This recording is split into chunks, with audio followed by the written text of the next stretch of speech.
যারা এই মুহূর্তে সৌদি আরবে আছেন, কাজ জানেন, মোবাইলে সার্ভিসিংয়ের কাজ জানেন, তাদের উদ্দেশ্যে বলছি। এখানে যদি কেউ নতুন কেউ আসে, তারা মানে কাজ করার সুযোগ আছে কিনা এই লাইনে, টেকনিক্যাল লাইনে কাজ শিখে আসলে করা যাবে নাকি? কাউন্টার ভাড়া নিয়ে যদি। আসসালামু আলাইকুম, কেমন আছেন সবাই? আশা করি ভালো আছেন। তো আমি আজকে আপনাদের সাথে যে বিষয়টা শেয়ার করব সেটি হচ্ছে মোবাইল সার্ভিসিং, মানে যারা অর্থাৎ মোবাইল টেকনিশিয়ান, যারা মোবাইল সার্ভিসিংয়ের কাজ জানেন, তাদের জন্য একটি ভালো খবর হচ্ছে আপনারা কিন্তু সারা বিশ্বের যে কোনো দেশে মানে খুব সহজেই কাজ করতে পারবেন। এবং কি আপনারা কিন্তু চাইলে ক্ষুদ্র ব্যবসা অর্থাৎ নিজেরা কাউন্টার সিস্টেম ভাড়া নিয়ে বা দোকানের এক পাশ ভাড়া নিয়ে কাজ করার সুযোগ আছে। যেমন আমি সৌদি আরবে থাকি, তো সেজন্য সৌদি আরবের যে সিস্টেম আর কি, আমি কিন্তু 2004 সাল থেকে আমার সৌদি আরবের জীবন শুরু। আর প্রথম দিকে আমি কিন্তু মোবাইলের সার্ভিসিংয়ের কাজ করতাম, নোকিয়া মোবাইল যখন ছিল। তো একটা সময় আমি ওই ডিপার্টমেন্ট থেকে মোবাইল সেলসের মধ্যে চলে আসছি। তো আমি কেন কথাটা বলছি, এই মুহূর্তে কিন্তু আপনারা জানেন যে সৌদি আরব বা মিডল ইস্টের প্রায় বিভিন্ন দেশে কাজের অনেক সংকট, মানে কাজ নাই বললেই চলে। তো সেই জন্য আপনাদেরকে আমি সাজেশন দিব, যারা এই মুহূর্তে দেশে আছে, মানে হয়তো এইচএসসি পাস করছে, মানে ইন্টারমিডিয়েট পাস করছে বা ইন্টারমিডিয়েট পড়তেছে, তারা যদি এই মুহূর্তে মোবাইলের কাজটা শিখে, মোবাইলের সার্ভিসিং কাজ শিখে, ভবিষ্যতে তারা চাইলে দেশেও এই কাজটি করতে পারবে। মোবাইলের সার্ভিসিংয়ের কাজ খুব একটা কঠিন কিছু না। যারা শুধুমাত্র মোবাইলের ডিসপ্লে চেঞ্জ করতে পারে, আপনারা জানেন এখন কিন্তু এক একটি অ্যান্ড্রয়েড ফোনের মানে ডিসপ্লে অনেক দাম, বাংলাদেশি টাকায় 2500 3000 টাকা এক একটা ডিসপ্লের দাম। তো লাগানোর জন্য এক একটা ডিসপ্লে লাগাতে গেলে আপনি শুধু সার্ভিসিং চার্জ দিতে হয় হয়তো 500 টাকা, বা বিদেশে কিন্তু আবার এটার দাম আরও বেশি। যেমন এই সৌদি আরবে যদি আমি বলি, আপনি যে কোনো একটা মোবাইলে সার্ভিস করলে কিন্তু আপনার মিনিমাম 40-50 রিয়াল আপনার প্রফিট থাকবে, মানে সার্ভিসিং আপনার একটা পয়সা ভ্যালু আপনার থাকবে। তো সেজন্য আপনারা যারা মোবাইলের সার্ভিসিং কাজ জানেন, তাদের জন্য একটি ভালো খবর হচ্ছে পৃথিবীর যে কোনো দেশ, আপনি ইউরোপ, আমেরিকা বা আপনি যদি মিডল ইস্টে কাজ করতে চান, আপনার জন্য সুযোগ সুবিধা আছে। আমি আরও বৃত্তান্ত আপনাদেরকে জানাবো। তো আমি আপনাদেরকে আরও যেটা বলতে চাই সেটা হচ্ছে আপনারা কিভাবে দোকান খুঁজে পাবেন বা আপনারা কাজ খুঁজে নেবেন। তো যারা এই মুহূর্তে সৌদি আরবে আছেন, কাজ জানেন, মোবাইলের সার্ভিসিংয়ের কাজ জানেন, তাদের উদ্দেশ্যে বলছি।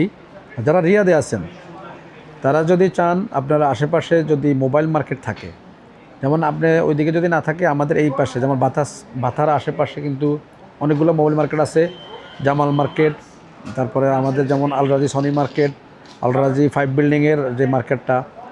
তো এই মার্কেটগুলোতে আপনি ভিজিট করবেন। ভিজিট করে যেসব দোকানে সার্ভিসিংয়ের কোনো লোক নাই, আপনি খেয়াল করবেন যে কোন দোকানে সার্ভিসিং নাই বা কোনো কর্নারে কোনো বক্স নাই, সার্ভিসিংয়ের বক্স লাগানো নাই, ওই সব দোকানে আপনি কথা বলবেন।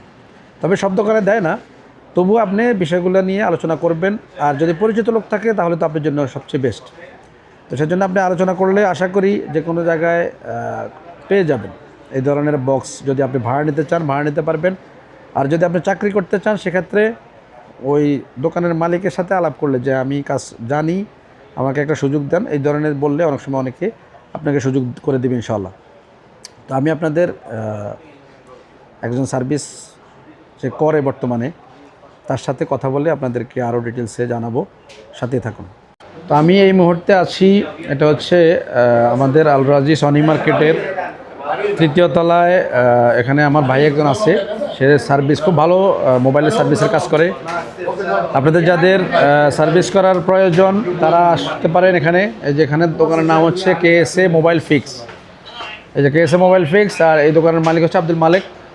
আমি তার সাথে কথা বলতেছি এখন। কী অবস্থা ভাইজান, কেমন আছো?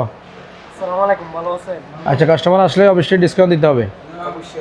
আচ্ছা যাক, তো আরেকটা বিষয়ে পরামর্শ করি, মানে এখানে যদি কেউ নতুন কেউ আসে, তারা মানে কাজ করার সুযোগ আছে কিনা এই লাইনে, টেকনিক্যাল লাইনে শিখে আসলে করা যাবে নাকি? কাউন্টার ভাড়া নিয়ে যদি কোথাও বা চাকরি বাকরি, হ্যাঁ, মানে সৌদি আরবে যেহেতু আইন, এখানে একটা আবার আইনও আছে যে এই দেশে মোবাইলের কাজ মানে আজনবী করা যায় না, বাইরের দেশে কেউ করতে পারে না। তো এটাও মাথায় রাখতে হবে। আর বিশেষ করে এই কাজটা যদি আপনাদের শিখে থাকে, আপনারা কিন্তু পৃথিবীর যে কোনো জায়গায় এই এই কাজের মাধ্যমে আপনারা আয় উপার্জন করতে পারবেন আল্লাহর রহমতে। বর্তমানে আমি মনে করি একটি সেফ জব, যদিও সৌদি আরবে আইনের কারণে সমস্যা আছে, অন্যান্য দেশে আপনারা নির্দ্বিধায় করতে পারবেন। তো আমাদের এই যে আজাদ ভাইয়ের এখানে যে কোনো মোবাইল আপনারা ঠিক করতে, আর যদি কেউ শিখতে চান তাও যোগাযোগ করবেন। যোগাযোগ করলে তার মাধ্যমে আপনারা শিখতে পারবেন অল্প খরচে আপনারা শিখতে পারবেন। আপনারা যারা শিখতে চান, আগ্রহ প্রকাশ করতেছেন, যারা সৌদি আরবে আছেন রিয়াদে, তারা যোগাযোগ করবেন, তাহলে ইনশাল্লাহ একটা ব্যবস্থা করে দেওয়া যাবে। এবং যাদের কাউন্টার প্রয়োজন লাগলে তাও যোগাযোগ করতে পারেন, কমেন্ট করবেন, ইনশাল্লাহ যথেষ্ট পরিমাণ চেষ্টা করবো আপনাদের জন্য ইনশাল্লাহ। তো ঠিক আছে, ভালো থাকবেন সবাই।